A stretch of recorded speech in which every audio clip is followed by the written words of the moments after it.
આવ્યો મિત્રો તમે મજામાં જશો ને મજામાં જશો તો અત્યારે આપણે આવી ગયા જુનાગઢમાં ને જુનાગઢમાં આવી ગયા આપણે રામોપુર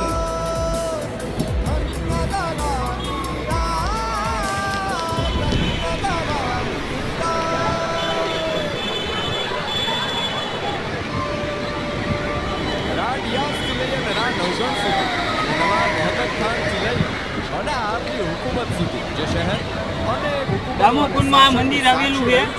વાસુદેવ ભગવાનનું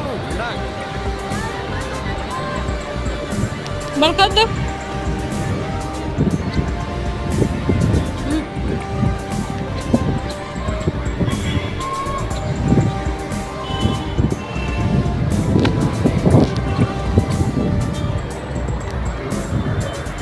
તો મંદિરે વિડીયો ઉતારવી મનાઈ છે એટલે આપણે કઈ વિડીયોમાં બનાવી નહીં તો મળીએ નેક્સ્ટ વિડીયોમાં.